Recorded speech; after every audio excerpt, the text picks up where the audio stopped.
Well, good morning. It is November 14th. The time is approximately 8:40 a.m. We are properly noticed and ready to roll. Tennessee Local Development Authority. I'll call the meeting to order. We do have telephonic participation today, so we will have to have roll call votes. So let's go ahead and call the roll. Ms. Thompson. Thank you, Mr. Chair. Secretary Hargett. Here. Commissioner Bryson. Here. Mr. Wood. Here. Treasurer Lillard. Here. Mayor Bradshaw. Here. All right, we do have a quorum. First, I would like to ask all the members of the public wishing to address this body to line up a single file line. That's kind of what I thought. Okay, we'll move on to the next item. We'll have approval of minutes. They are in your packet. Properly moved, properly seconded. Any discussion, comments? None. Ms. Thompson, call the roll, please. Secretary Hargett. Aye. Commissioner Bryson. Aye. Mr. Wood. Aye. Treasurer Lillard. Aye. Mayor Bradshaw. Aye. All right, the minutes are approved. Next, we have some Clean Water State Revolving Fund loans up for consideration. I believe we have Ms. Jones with us, who is probably going to give us an update on the fund balances. And Yes. then if we don't have any objection, we will take up the items under all the items at one time, hear the discussion, and then properly take a vote. Ms. Jones. Good morning, Board. Thank you for the opportunity to propose these loans for review and potential approval today. We have first a report on the Clean Water State Revolving Fund loan balance. The unobligated balance as of October 2nd, 2024 is $171,093,273. We have a few increases this go round, including the state fiscal year 2024 principal and interest repayments and 2024 Treasury interest earned. Those totals are $80,052,585, bringing the current unobligated balance as of today to $251,145,858. We have 3 loans proposed in the total of $1,142,500, and if approved, will bring the remaining funds available to $250,3,358. All right. Any questions or comments regarding that? Well, let's continue forward, Ms. Jones.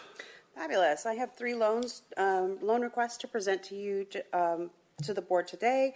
Each of the 3 clean water loan requesters have provided all of the information required, including representation of the existing loans that they have, the existing pledge of their state share taxes, and the potential anticipated share that they will need to pledge.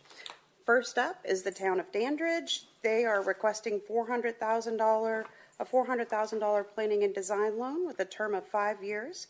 They have an ATPI of 60, which brings their interest rate to 2.38%. This project is for inflow and infiltration correction, planning and design. The total project cost is $400,000. The town of Dandridge is eligible for principal forgiveness in the amount of 50%. So their loan principal required for repayment will be $200,000. We will forgive $200,000. Dandridge is in Jefferson County. They were number 27 on the 2023 priority ranking list, and they held their public meeting in September of 2024. Currently, Dandridge's operating revenues is $4,046,054. Their current rate they charge their 1,615 customers is $48 per 5,000 gallons per month. Their audit report was filed late due to staffing issues, and they were considered financially sufficient as of July. Their pledge of their unobligated share of state taxes is $42,467 out of their $574,620 total received from the previous year. This is the potential. This maximum annual debt service has the potential to be 7.39% of their share of state taxes. Next up, we have the town of Jacksboro as a co-signer for Caryville's Jacksboro Utility Commission. This project is also a request for $242,500 for planning and design. It is a 5-year term. They have an ATPI of 50, which makes their interest rate for this loan 2.38%. This is planning and design for wastewater treatment plant improvements. They also qualified for 50% loan forgiveness, which their total project cost is $242,500. 50% of that will be required repayment, $121,250. 50% will be forgiven. The town of Jacksboro and Carysville are in Campbell County. They were number 3 on the 2023 priority ranking list, and they held their public meeting in August of 2024. The operating revenue of the Utility Commission is $6,876,755. They charge their 3,067 customers $121.05 per 5,000 gallons per month. We did not require them to raise their rates. These are the rates they came with us. They came to us with. You'll see on this fact sheet that we have 2 audit reports. The Carysville-Jacksboro Utility Commission is the entity that's responsible for repaying the loans, but the town of Jacksboro is the cosigner. So Carysville-Jacksboro Utility Commission supplied their audit in March. The town of Jacksboro supplied it in August.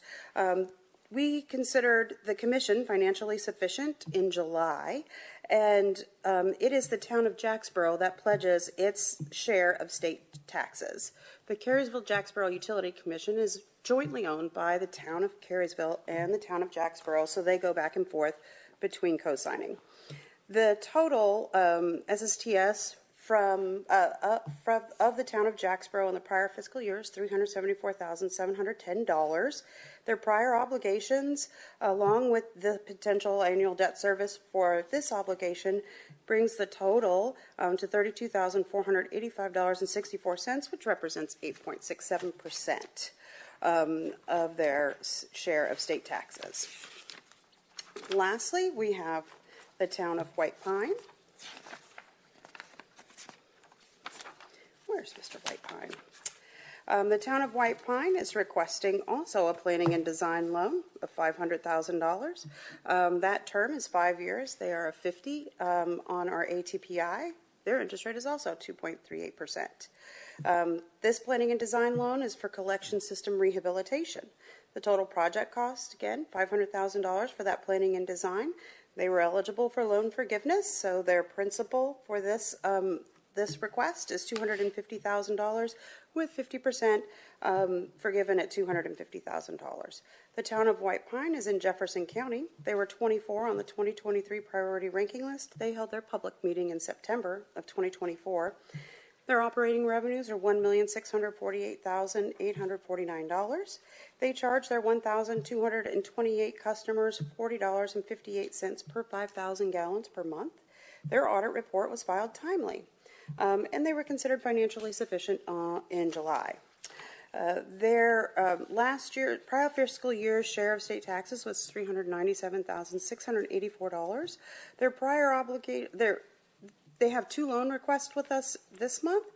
Together, that makes the total $69,008 that they are pledging, which represents 17.35%. That is the clean water loans. All right. Thank you, Ms. Jones. And don't think I didn't notice that you used the word fabulous earlier. I think that's the first time in 16 years anybody's used the word fabulous at TLDA. All right. Any discussion, any comments? Commissioner Bryson.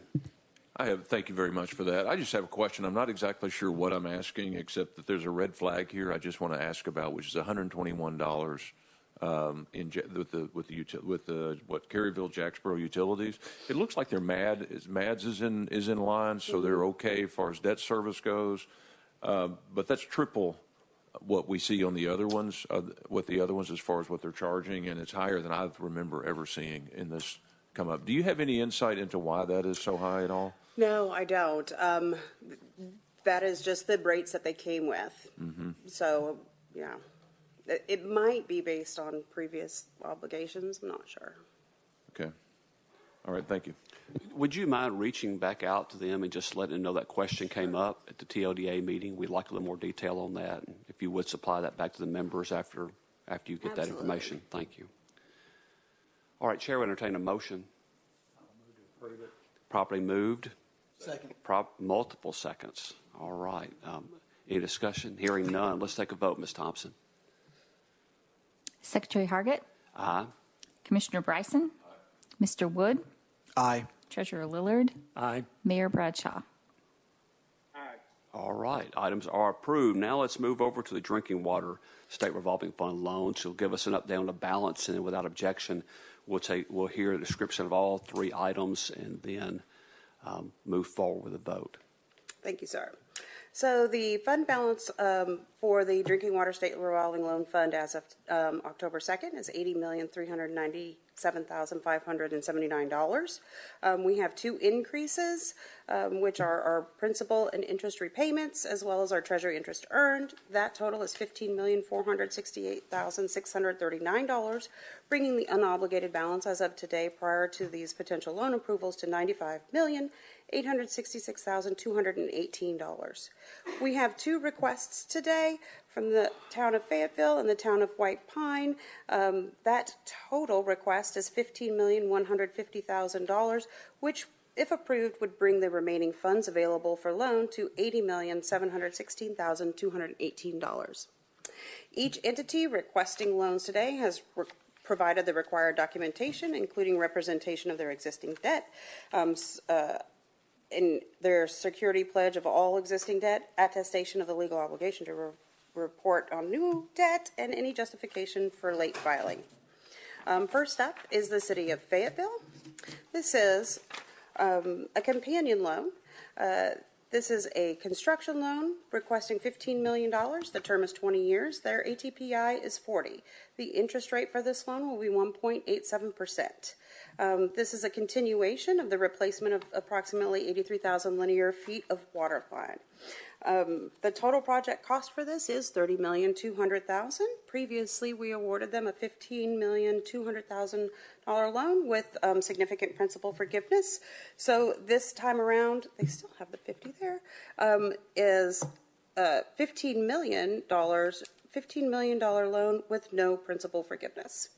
Fayetteville is in Lincoln County. They were number 56 on the 2022 priority ranking list and held their public meeting in October of 2023. The City of Fayetteville's utility has an operating revenue of $7,093,180. Their current rate, they charge their 4,775 customer base is $47.18 per 5,000 gallons. Their audit report was also filed timely. They were considered financially sufficient in September of 2024. Last year, the entity received $1,193,179 of as its share of state taxes. Its prior obligations were significant.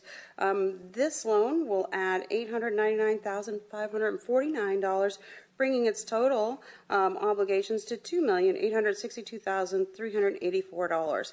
This represents 239.89% of its share of state taxes, but of course I remind the board that we have the expectation that they repay this loan based on their rates they charge their customers.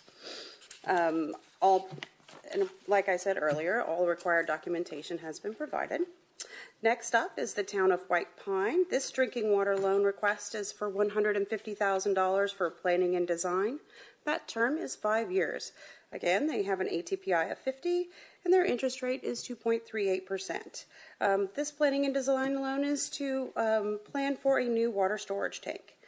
The total project cost for this planning and design is $150,000. They do qualify for principal forgiveness, therefore their loan amount is $75,000, and their principal forgiveness amount is also $75,000. They were number 12 on the 2023 Drinking Water Priority Ranking List, and they held their public meeting in September of 2024. White Pine has an operating revenue of $1,648,849.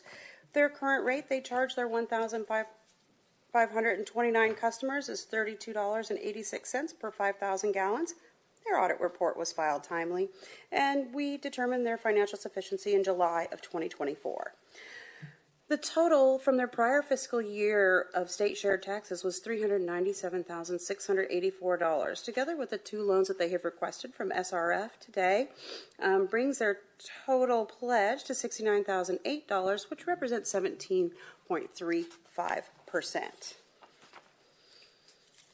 All right, thank you for the description of both those items. We did have one item of White Pine that was deferred, correct? Yes, sir. Okay, thank you. All right, discussion, comments, Commissioner Bryson? Thank you. I'll make this quick.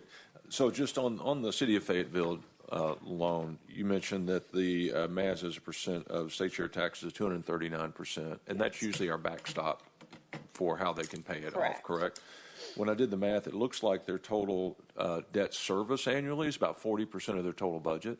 So I'm curious, do we look at that at all to see, just to kind of check it and say, okay, yeah, they can afford this since the state shared taxes are not available there to backstop these? Exactly. Our financial sufficiency review takes into account their current rates, any additional revenues like tap fees, et cetera, and projects out into the future on what it should also be, and uses that to establish whether or not they have enough funds to repay these loans. Given their current rates without any rate increases, correct? Correct. And so you all feel comfortable with that? Yes. Great, thank you. All right, thank you. Ms. Thompson, do you have anything you want to add to that? That answer? No, I did not. All right. Thank you. Just checking. All right, any further discussion? Chair will entertain a motion. I'll move approval. Second. Properly moved, properly second. Any discussion? Hearing none, let's take a vote. Ms. Thompson, call roll, please. Secretary Hargett. Aye. Commissioner Bryson. Mr. Wood. Aye. Treasurer Lillard. Mayor Bradshaw. All right, the items are approved. Thank you very much, Ms. Jones. I think now you're going to give us a quick update on the TDEC SRF response to Hurricane Helene disaster areas over in East Tennessee. Yes. I provided the board with a summary of actions to date, as well as what the process is for entities to apply for FEMA public assistance. And the bottom line is I have spoken to almost every entity that has either an ARP grant or an SRF loan, projects in progress. And all entities have said that they have no current, as of the date that I spoke to them, they had no current known impacts to those. And they were waiting for the FEMA engineers to come out and do a final assessment. The entities that qualify then are applying for public assistance, have applied for public assistance by November 1st, and are waiting to have their recovery scoping meetings. During these recovery scoping meetings with FEMA, they will identify what assets qualify and what assets do not qualify for FEMA public assistance. And the entities then will have 60 days after that recovery scoping meeting to request FEMA public assistance for those assets. It is that 60-day period in which it is best for us to understand, to help them understand their financial strategy of do they forego using their ARPA grant, if it is the case, right, and use FEMA dollars? Probably not, because FEMA dollars come with additional federal regulations that ARPA dollars do not, and what they should do with an existing SRF loan. Some entities that have a loan but have not started work have the option with us to change the scope of their project, as long as they don't change between drinking water or clean water, and then us direct those fund requests as state revolving dollars to help that entity provide the 25% non-federal match that is required with FEMA projects. So basically, we're still on hold a little bit because we don't want to get ahead of the federal dollars and then put those entities in conflict and then eliminate their potential to use public assistance. We've also drafted a forbearance agreement, as the board last time approved us for doing forbearance. Dave Byrne, along with our TDEC OGC, has drafted a forbearance agreement. That forbearance agreement will be delivered to all entities with loans in repayment, as well as entities that have projects in progress where they have requested disbursement, because payment is required for both entities. If those entities sign that, we will delay interest and repayment for 12 months for both, and at the 12-month period, reassess the situation. Currently, everybody is excited about the potential for forbearance, and we are waiting to see what they request for public assistance before we send out the survey. All right, thank you, Ms. Jones. Treasurer Lillard? Did you say you had a document on this? I don't have it in my file up here, so I'm trying to figure out where it is here. Did y'all get it? Is that this? So No, I don't. let's see. I provided the I summary. believe that's it. And then these are the list of all the entities. And the draft forbearance agreement, I think, is with Mr. Byrne at this time. He requested that we put in quarterly reporting requirements. So we modified that yesterday, day before yesterday, I think, and sent it back to him. I'm sure we can have it finalized to send to the board this week, I imagine. Okay, I think that'd be helpful. And for me personally, in a written form, and I think you did a really good job describing it. It sounds like there's going to be a lot of hand-holding for these local communities to help them figure out which avenues are best for them. And my big fear is that deadlines get missed, opportunities are missed, and then we look back, 60 days later, 6 months later, a year later, and think, wow, we should have done that differently. So I know it's a lot to stay on top of. I would love a summary of your remarks if you have those. I provided a summary in the packet here. We don't have that. Oh, they don't. That's Oh, what- It was- We've it got- was sent we've to got staff, repayment so status of we'll provide loans that to here you. and all that, but apologies. we don't- I finalized. Sandy had edits for me yesterday, so I Okay. completed those All right, edits. y'all gonna send it to us? Is that what your deal is? Yes, sir. Okay, all right, Thank you. okay. Well, it is a non-action item, not that there's not a lot of action going on, okay? Any comments or questions? All right, hearing none, thank you for the report, Ms. Jones. I believe that concludes our business, Ms. Thompson. Yes, sir. Chair will entertain a motion to adjourn. Properly moved. Second. Seconded. Let's call the roll. Secretary Hargett. Commissioner Bryson. Mr. Wood. Aye. Treasurer Lillard. Aye. Mayor Bradshaw. All right, we stand adjourned. Thank you very much. Thank you, Mayor.